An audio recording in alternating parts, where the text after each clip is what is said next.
Jay here, Stretford, Paddock. That's Joe Smith, and this is a bit of an analytical look at Manchester United's victory over Arsenal in the FA Cup. The Reds going through on penalties after being down to 10 men for the last 30 minutes of normal time, whatever it was, plus extra time as well. A well-earned victory for Ruben Amorim's men. So we're going to be looking at the major incidents in the game and just what was the difference between the two teams, how United got that win. Joe, before we get into stuff like goals and stuff like that, a big talking point was the referee. Yes. Now, I've just seen something on social media that I think Arteta was moaning about the referee, which is bizarre to me because the referee was very biased towards Arsenal. And we saw that in the first half, didn't we? Yeah. There was a foul on Bruno Fernandes right in front of the referee on the edge of the Arsenal box. And yet somehow, not only did United not get a free kick, Bruno ends up with a yellow for complaining. Yeah, you've got. I think you. Yeah, so we'll have a look at it. Obviously, it starts. United had a good counter attack. The ref had already sort of set his stall out as being very strict, very harsh. Strict on United, I should say. Yeah, and I would say overall strict on everyone.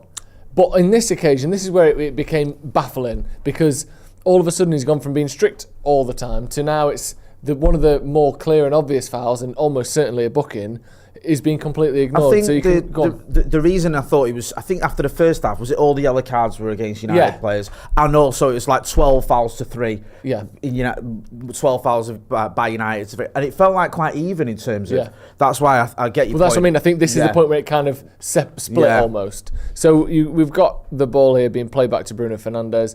And obviously everyone's sort of seen it. You can see at this point, Bruno goes down onto his knees there. You see from the reverse angle. It's kind of hard to see just with the stills. But you can see already there, Jesus has got his arm across Bruno Fernandes. He's already stepped on him there. His knees sort of bounced back up in the air. You can just see from the way that they're interacting with each other that Gabriel Jesus clearly stands down the back of his legs, knocks his legs together, trips him over. There was no question about it. It wasn't a difficult one. It looked exactly like that, full speed from the 40 yards away, wherever the camera is. That initial camera angle that we're watching it on the TV. It was clear. It was even more clear on the replays, and for some reason he didn't give it. And it felt completely like we said before, in contrast to how he's reffed the whole rest of the game. Yeah. And that was the point, like I said, it sort of split off into being, instead of he's just being, very harsh on everything, we now have a few situations where he just gets it massively wrong in favour of Arsenal. Now, between the next one that we're going to talk about in a minute, the Arsenal penalty, United did get a goal, which obviously, let's go through that. Came from, I think that's Saliba there, losing the ball high up inside our half. And you can see, let me just turn that up a second. You can see there that basically he just gets it all wrong. Looks a bit weird. He heads the ball down into Garnacho, and from there, Garnacho breaks with the ball. And this was one of the better chances we had because we actually managed to force a little bit of a man advantage, which is something that we didn't do very often, and most teams don't do very often. United have got a little 3-on-2 here. Now, if we slow this down at all, it immediately becomes a 1, 2, 3, 4, 5, 6 on 3. Yeah. So we have to break quickly here. Yeah. Because we've got 3-on-2, and the next 3 men coming back are all Arsenal players. Yeah. So if you get this wrong, it goes from being man advantage to you're completely overwhelmed by Arsenal players, which is why it was so impressive that Garnacho not only made the right decision, but made a decision that is a little bit unlike him. And I'm not saying he's never passed in his life, but Garnacho is typically a shoot-first kind of player. And instead of doing that, even under all this pressure, he decides to square the ball to Bruno Fernandes on the edge of the box. You can see all these Arsenal defenders arriving, but none of them are involved in play because of the speed at which Garnacho makes that decision, which again, fantastic vision and fantastic decision-making from him, which are 2 of his biggest criticisms. I think Garnacho benefits when he's on the right, because I think that makes him less likely to just have this obsession with shooting. When he's on the left-hand side cutting on his right, it's like he just always goes for it, doesn't he? Remember the Arsenal game at Old Trafford last season was probably his worst game in a United shirt, where he just kept trying to shoot all the time. I'm not saying that's the only reason, but he certainly gets his head up a little bit more on that right-hand side, and he give him credit today. I thought he did well here for this goal. And it's an absolutely phenomenal finish from Bruno as well to put it in from where the ball arrives at him.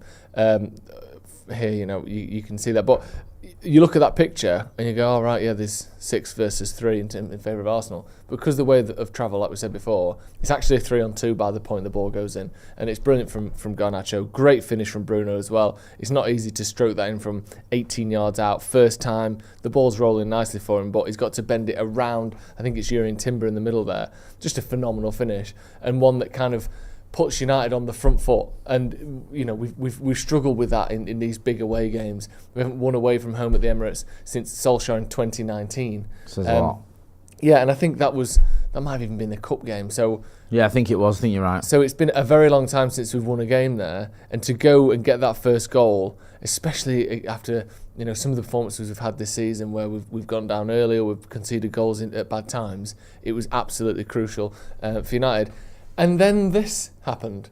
Dalot got sent off. We're not going to go over that. I think if you watch our review and then you watch Stephen Howson's review on the channel, we both have sort of different opinions on this. He thinks it wasn't a booking because the second one. He thinks the first one wasn't because he doesn't even know he's there when he makes the tackle. I think the first one wasn't. Yeah, and the second one, I think he thought Steve's point was he doesn't make any contact with him. So, yeah, it's a foul, but surely you have to at least make contact to get a yellow. That was his point, which, obviously you maybe slightly disagree with. But what no one can disagree with is the fact that this is a penalty.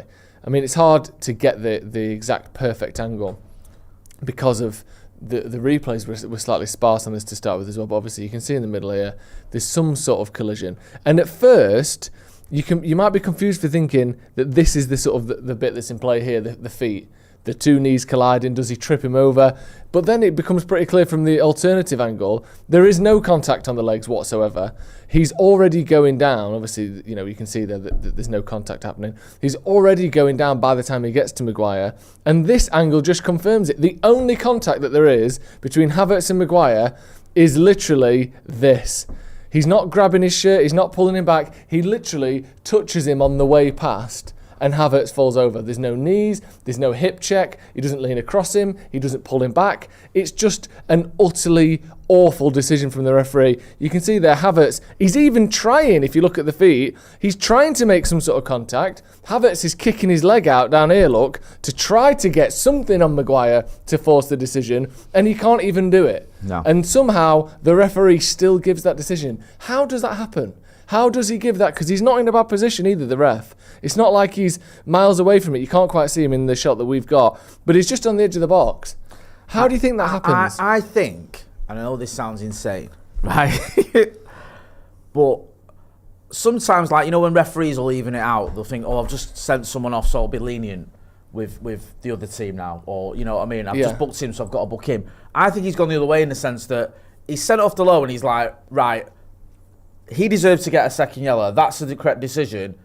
He's gone down the box. It's a penalty. I'm not going to not give a penalty just because I've sent someone off. Yeah. Do you know what I mean? It's like he's almost sort of overcompensated for the fact. He's double overcooked it kind of thing. Because he's thinking, right, well, I could just not give that because I've just sent one of their players off. But I'm going to be strong and I'm going to give it anyway. Yeah, and I think he's done a little bit of that. Yeah. And I think if you had him, and I also mentioned this on the watch-along, referees right now, Premier League referees, are probably sort of semi-ingrained with VAR, even though VAR is not a thing today, where it's one of those where you just think, give a penalty, and if it's wrong, VAR will pick it up. Yeah. But there is no VAR. So once you give it, you've give it. You can't give it and then go, actually, no, wait a minute. So I think there's a whole lot of things going on there. I'm trying to find a reason, because the honest answer is, I haven't got a fucking clue why he gave that as a penalty. No. Because it is never a penalty. No. Never. Not even me and my biggest sort of biased Manchester United fan phase can say that is a penalty, because it isn't. Just looking at the actual contact itself, or the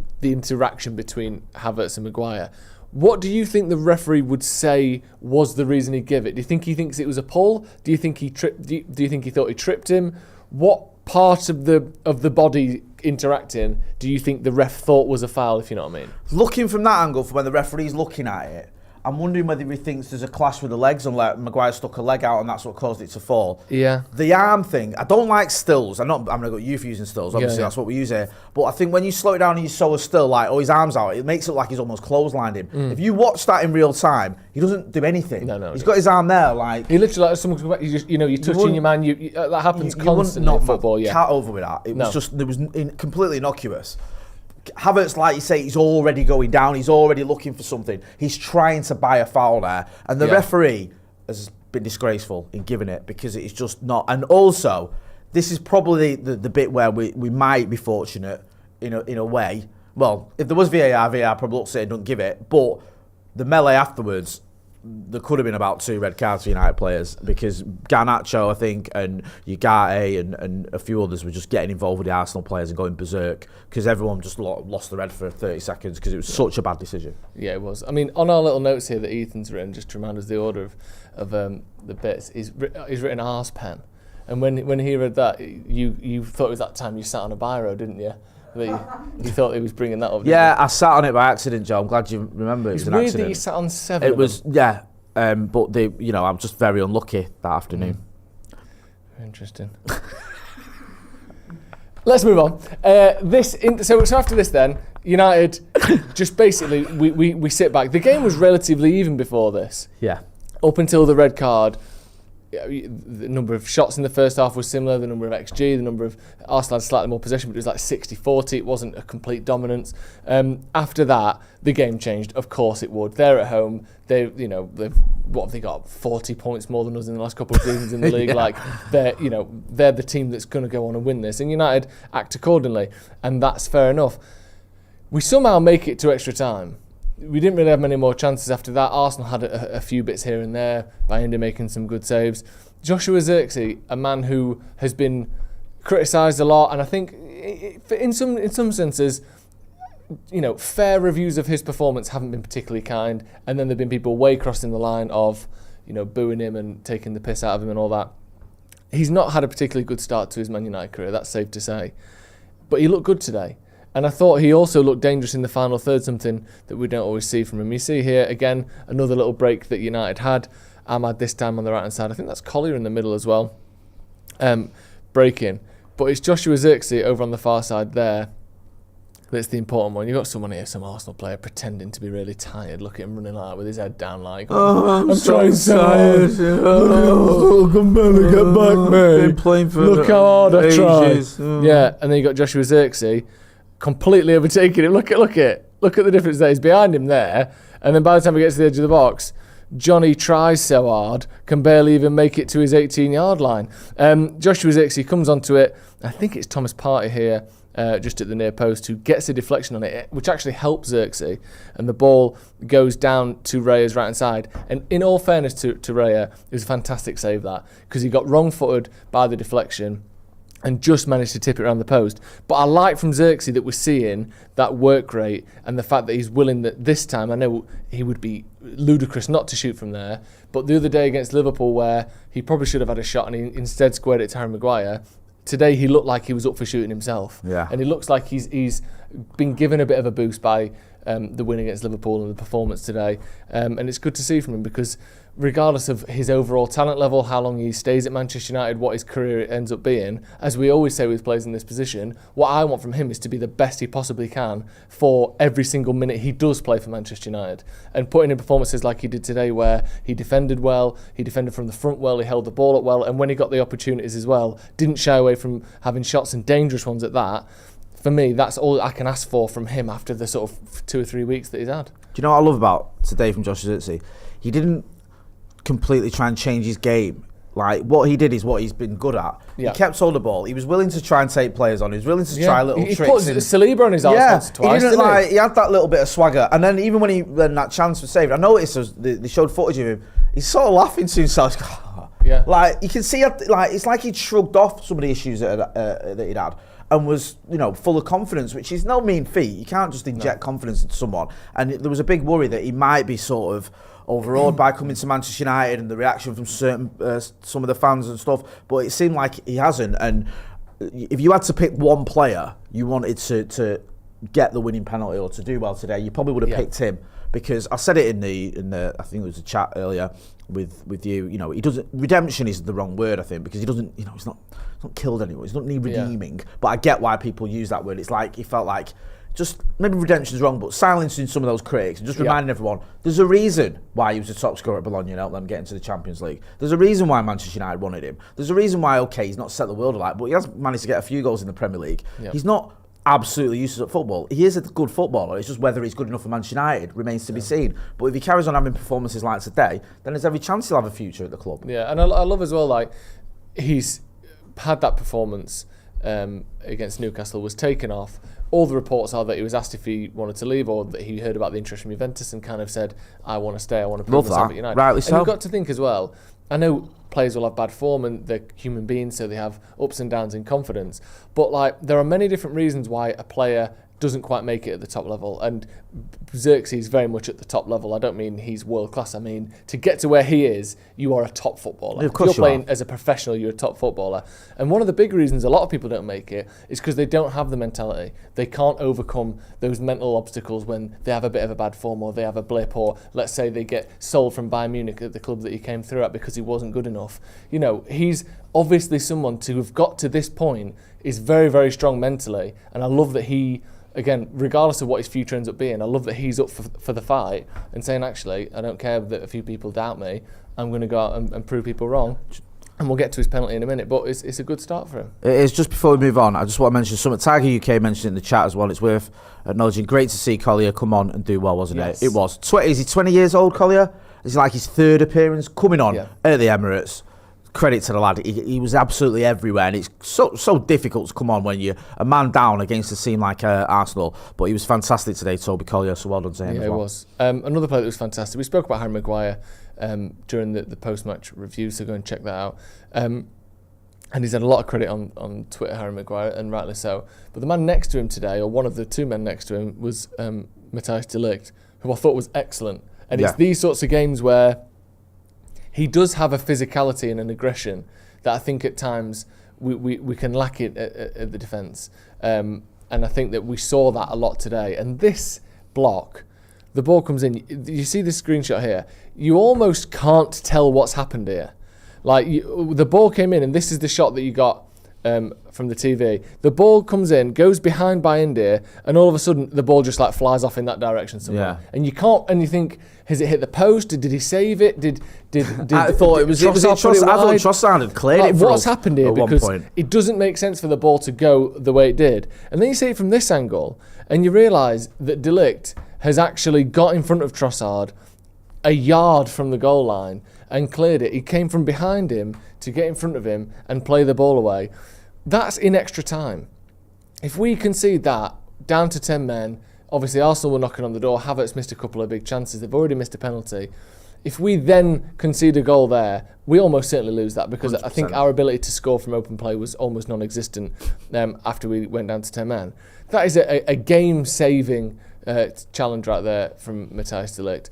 And I think he's had a lot of sticks since he arrived. And I think he's actually been good. No, I agree. And really good at times. He was really good against Liverpool. He was really good today. He's been really good in a lot of the big games. And that sort of clearance there, that's the sort of thing that he made his name on at Ajax. Those kind of heroic last-ditch moments. And I think at times when you have this like front foot kind of, we're trying to play on the like passing football, we're progressive, you end up with defenders who are very good on the ball but lack a little bit of grit and fight.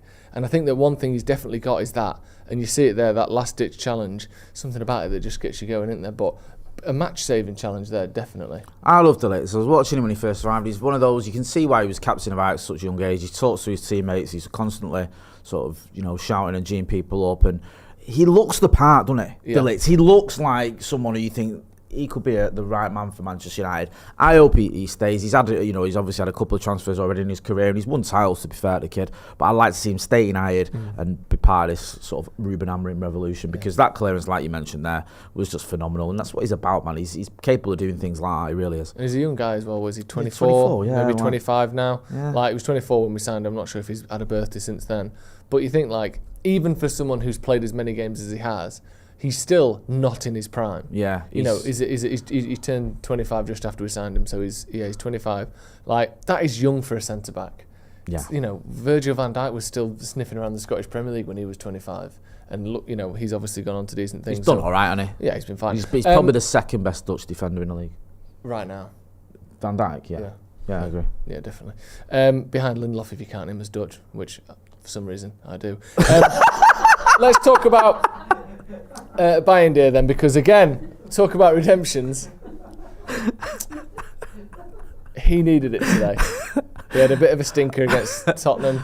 It was almost like that whole game was defined by the two keepers trying to lose it for their respective teams, and I was trying. It was like anything you can do, I can do worse. Yeah, exactly. Worse, if anything. Yeah. But Bayern had a good day today, and one save in particular, I think, went under the radar. He had that one where I think it was a Havertz header, wasn't it? I mean, Havertz, what an absolute laugh he was having today, by the way. But Havertz headed it, and Bayern the ball was about here, and he sort of went this way. But then a minute or two later, he was having a bit of treatment on his hand. So I think maybe the old shot stopper, that he should have just gone. Because it did feel a bit Joe Hart-esque, didn't it? Like across, Aaron Ramsdale, I'm going to make this look better than it needs to be. It was a bit odd. Yeah. But it was a nice one for the cameras. But this save was genuinely brilliant. You can see, obviously, the angle that it comes from here. But the crucial thing for me on this one, and the shot came across, it was pushed behind by Bayern. But you look at the line that the shot took. It was going down there, and he's just sort of pushed it straight wide. It goes out just for a corner. The fact that he doesn't get a big hand on that is what makes it such a good save. Yeah. Because it would be so easy for him to dive, just slightly misjudge it by a couple of inches instead of tipping it around the post. If you get the top of your palm on that, the ball is going straight back into this area. And at that point, you can see there Martinez has got a 2v1 and Arsenal score. Like, I think people just think, get a save on it. Keepers aren't just getting a hand on it. Part of what your job is as a goalkeeper is to direct where it goes after you've got a hand on it. And the way he did that, to push it wide but not push it back in from that angle, is so difficult. And that was a brilliant save, and I think a slightly underrated one when the one where he did the big dive, got all the kind of replays. That's really hard to do that. If he gets too much on that whatsoever, it's a goal to Arsenal. In worst case scenario, he gets a really big hand on it, the ball rolls out here somewhere, and you've got Odegaard arriving 12 yards out to put it in like we saw, or not dissimilar to what we saw with Solanke against Tottenham, where he did palm it back into the box.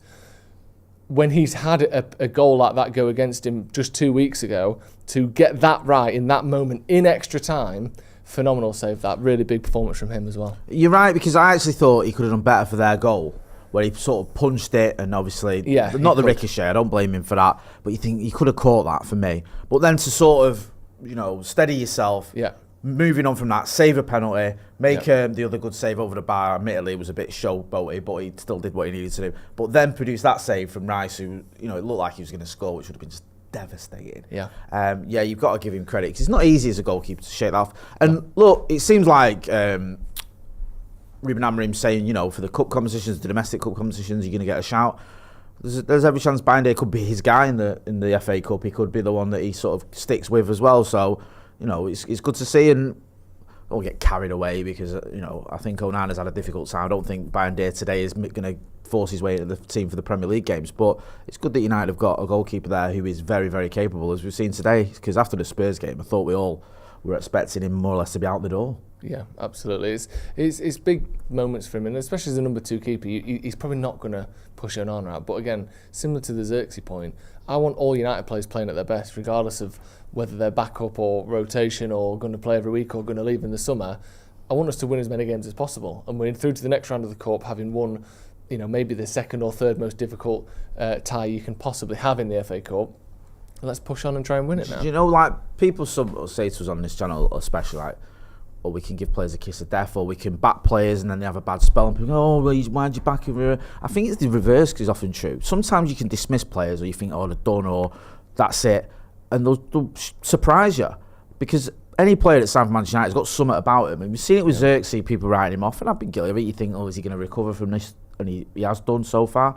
Bayern is another one, and that's what you need. We need a bit of that. We've lacked it out. We've had players that have just gone missing as soon as everything's got tough. And you've got two players here who've stood up and been counted today and played their part in the win, especially Joshua Zirkzee, you're going to get to now. Yes, just before we do that, because I want to end with that nice shot of the ball going in. Okay. Just before we do that, another thing, and this is just, it'd be interesting to see when we do go down to 10 men under Ruben Amorim, whether this is a trend that continues.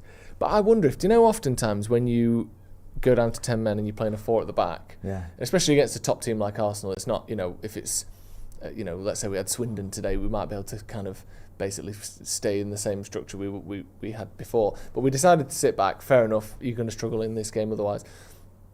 I wonder if, when you've got 4 at the back and you're trying to play more defensive, you have to change a lot to do that. Maybe you want to put another centre-back on, you'll often turn to a 5 at the back, or you'll have to switch things around. I wonder if Amorim's system was a lot... It didn't need as much disruption today after we went down to 10. Because we basically took the striker off. I know we put Zirkzee on. But then we just kept 5 at the back. We just played the same formation as we were, but without the focal point up front. I wonder if they're like, well, we know how to play this anyway. And that maybe limited Arsenal's chances and the sort of the odds of them scoring a little bit. Mate, I think you're right. And also, we saw it at Anfield with like some Maguire Martinez getting forward a lot. What sort of surprised me for the last 10, 15, was Lisandro Martinez seemed to turn into Brian Robson at one point. He was playing up front. What was going on there? He was everywhere. Yeah, I don't know what. And Mackie kept pointing out because he was panicking, like, why is he over there? But it was like... Zirkzee was dropping into the back line. I think that was a height thing. Yeah. Because they knew Arsenal were just going to lump balls into the box. No, it certainly works. Yeah. But I wonder if, going forward, we're not going to just win games when we're down to 10 men every week because we play 5 at the back. But I wonder if Amorim hopefully stays here for a number of years and we have a decent sample size of times we've gone down to 10 men. Just looking at the number of goals we concede in those situations, because I thought Arsenal had chances and they missed some, fair enough. But there didn't seem to be this huge disruption in how we played after that. We just went, right, we're going to sit back, you have more of the ball. But other than that, it kind of felt familiar, which I quite like, really. I'm a proper Sado who's read a lot of autobiographies, and I think it was Gary Neville's, and he was saying about Glenn Hoddle when Beckham got sent off. And they would set up so that it wasn't that devastating to go down to 10 men. I know the press and everyone hammered Beckham, but he said we were kind of ready for it because of the way we were set up. So you remember that game against Argentina, we lost it on penalties, England. Didn't get beat in normal time after Beckham got sent off because they were kind of okay with it. Do you know what I mean? He said, I think it's Gary Neville, I'm pretty sure it is, where he said we practiced that much of the system that it worked when you're down to 10 men. And I think there's an element of that. Yeah. That 3 at the back with 2 wing backs all of a sudden just becomes 5 at the back. Yeah. And you know how to defend in that shape. You're not adding an extra man and do I cover you, who pushes out. We kind of know it. And I wonder, like I said, it lends itself well to a deep line if and when you need it. And obviously down to 10 men, you do need it. And finally, Jay, let's just remind ourselves, Joshua Zirkzee tucking the ball into the back of the net for the goal. And if you need it, I'm going to do my Jamie Carragher, here's the corner flag. 1 second. Here's the ball there. That's in the back of the net. If anyone doesn't realise. Here's Zirkzee. Yeah. Here's Raya. Here's the goal. Now what he's done is he's hit the ball there. The ref is here. He's watching on. They paid very close attention to the fourth official. He's watching this with one eye and watching this with the other eye. The ball has gone like this. Somewhere in that area there has gone in the back of the net. This is tactical analysis, Jay. And Zirkzee, as you can see, he's already looking off. His eyes are looking around this way to his teammates. He's looking in the back of his head. He runs this way. And the great thing about Zirkzee that I like is after he puts his ball in the back of the net, he runs like this. Not like this, he could have run this way, that way. But in fact, he turns back to his teammates. And if you look at that closely there, that's the detail that we're going on Stretford Paddock. I think it's just brilliant. Look at that screenshot there. It just sums up everything that went on there. So well done to Joshua Zirkzee. Well done to Manchester United. What a day. And well done Ruben Amorim as well. Not that he put those tackles in and did all that, but it's just nice to feel like, maybe he meant some of this. Well, he's done well. Like we were saying, I mean, that's great analysis, by the way, by you, Joe. Thanks very for much. That is, you've nailed that one there. But yeah, our record at the Etihad was shocking over recent years. Our record at Anfield was terrible. Our record at the Emirates was terrible. In the space of 6 weeks, we've won at the Etihad. We've had a well-deserved draw at Anfield where we could have nicked it, and we've knocked Arsenal out of the FA Cup at the Emirates. So well done. I've just realised something as well. So just go back on to this. Is there more? Yeah, and that is the pitch where the game is played. Ah, right, okay, yeah. So, there good you stuff. go. I'm glad you added that on. Ceylon says, I'm starting to hate Arsenal more than Liverpool. Nice, isn't it? Yeah, well, it is. I mean, it's quite easy to hate them all. I hate both of them, to be honest with you. We're just like that behind us on there. That's good. Thanks for that brilliant analysis as always, Joseph. Analysis, Tactics. yeah. That's what we're about. Yeah, Amazing. lines and squiggles and that, yeah. What a day, AJ. What time to be alive. Bring on Leicester, come on. Yeah, we've got Leicester again. We've not played them for a few weeks. I'm missing it. So, Joe, big thank you to you. Go and check out the other videos that are on the channel as well. You've got Joe chatting to Stephen Howson, getting into the nitty-gritty of what happened at the Emirates today. Also, I had a little chat with Andy Tate. Plus, we did a post-match analysis. It wasn't analysis. It was me, Joe, and Adam McCullough having a bit of a chat. And then now we've got this as well. So we've got you covered on Stretford Paddock. We're going to be back in the morning with the news as well. So don't forget to like, share, subscribe. Go and check him out on the Sloppy Joe's podcast. You know where to find me. That's been Joe. I've been Jay. This has been analysis of Manchester United's win over Arsenal in the FA Cup. Bring on Leicester. Thanks for watching.